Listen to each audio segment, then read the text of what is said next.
The first step to become a pro music producer is to master your basic fundamentals. This lesson is exactly what will strengthen your basic fundamentals. In this lesson, we are going to look at how you can better manage files in your live sessions and your production sessions using Ableton Live.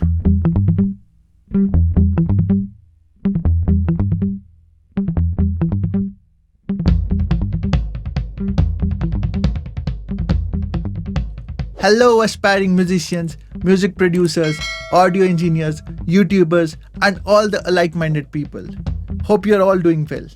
I am Udiksh Sood, aka the Artist Scientist, and in this lesson, we are going to learn what is browser in Ableton Live, understanding browser sections and browser hierarchy, assessing external drives and working with your own folders in Ableton Live, searching and previewing files in Ableton Live, and at last, adding clips and hot swapping clips in Ableton Live.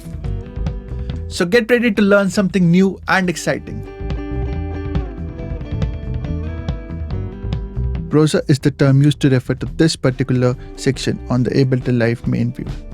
Live's browser is the place where you interact with your library of musical assets, that is, the core library of sounds that are installed with the program, any additional sounds you have installed via Ableton packs, presets and samples you have saved, your Ableton and third-party devices, and any folder on your hard drive that contains samples, tracks, etc. The browser display is divided into left and right sections, called the sidebar and the content pane respectively. To resize the sections, drag the divider line horizontally.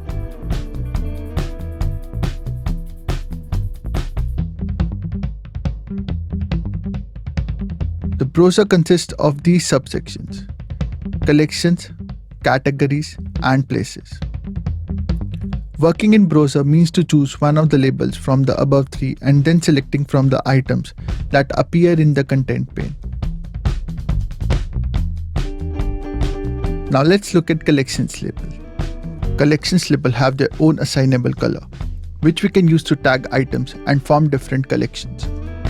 Let us first turn on the labels in the collections by clicking Edit and then checkboxing the first 4 colors for now. You can also rename these colors to something desirable. Let's rename the red to favorite plugins, orange color to kicks, yellow to snares, and the green to mellow pads.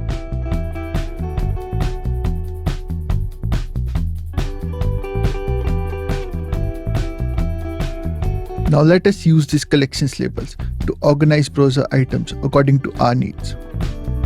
You can assign collection labels via selecting items, right-clicking it, and then assigning the desired color.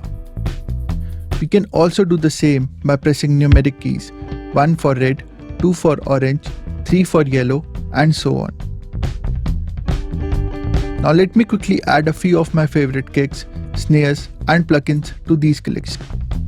I have added 2 kicks, 2 snares, 2 pads, and 2 plugins according to the collections.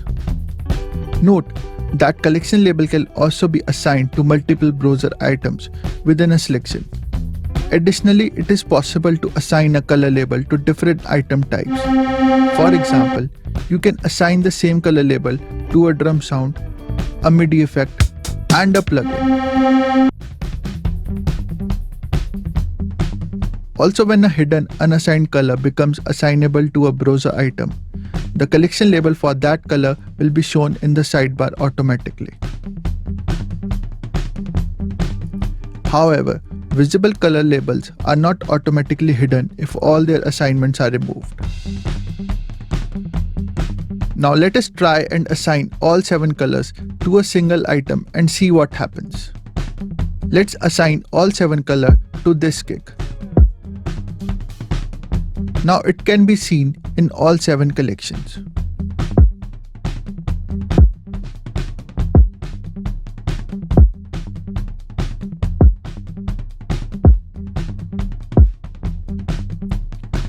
Although multiple colors can be assigned to an item, no more than 3 of those colors will be shown in the content pane. Next in the browser hierarchy is the categories sections.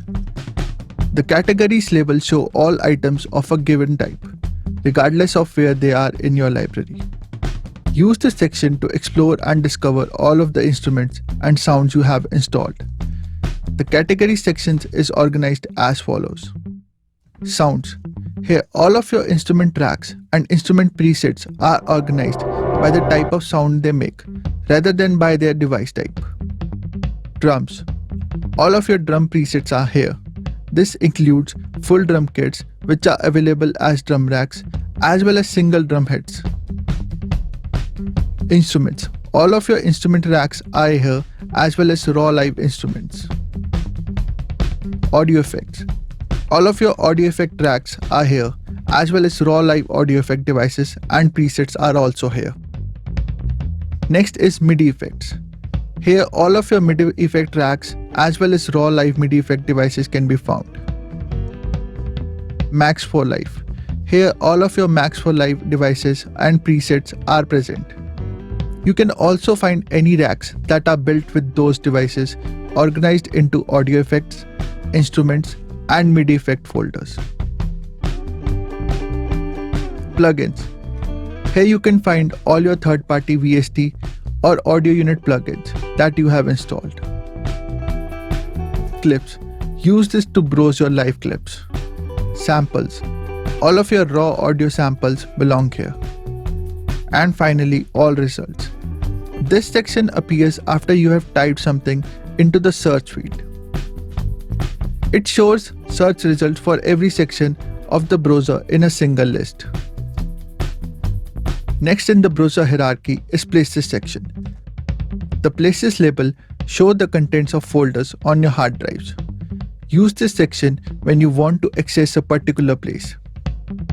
You can use this section to access folders you have added or an add-on pack that you might have added. The actual contents of the Places section will vary depending on how you have configured your library.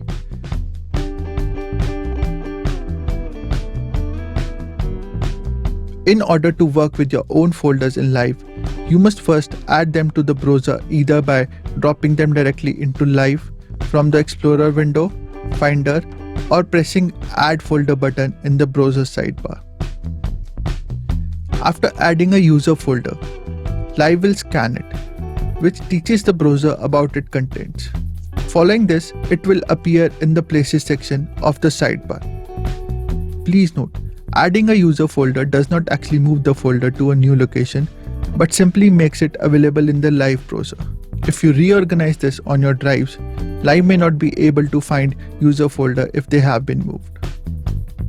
Now that we have learned about the browser, its amazing capabilities to handle files from any locations, and we have also learned how to add folders and files to the browser, it is time to search, preview, and start using these files within Ableton Live.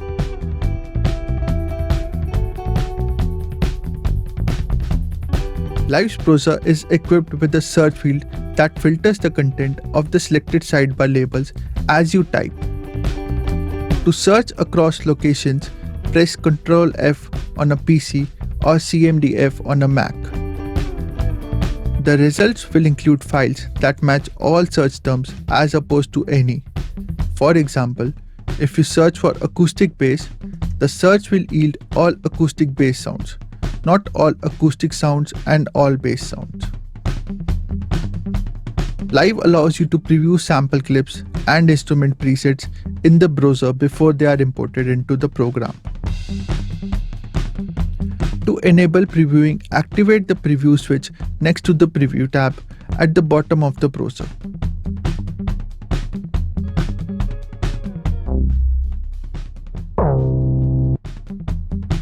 You can also preview files even when the preview switch is not activated by pressing Shift, Enter, or the right arrow.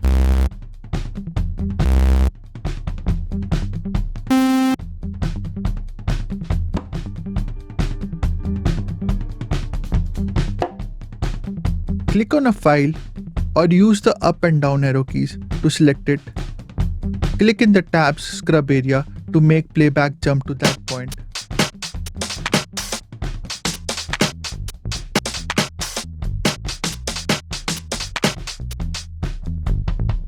Note that it is not possible to scrub clips that have been saved with wrap turned off.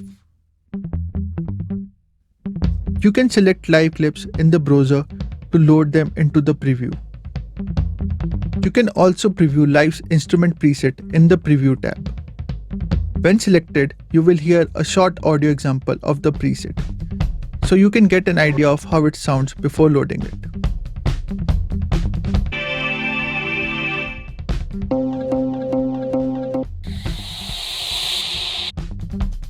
With the raw button enabled, files will preview at their original tempo and will not loop.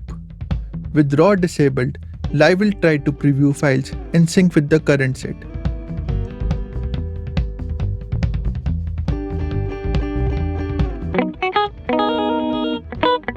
This option gives you a better idea and a better judgment which samples will work for you. Please note that scrubbing is not possible when raw is enabled.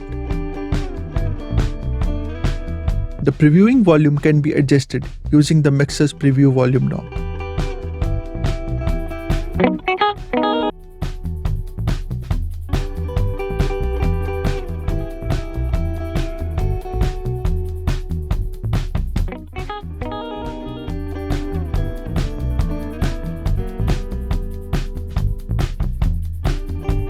Ableton Live offers a very unique feature of hot swapping the audio clip.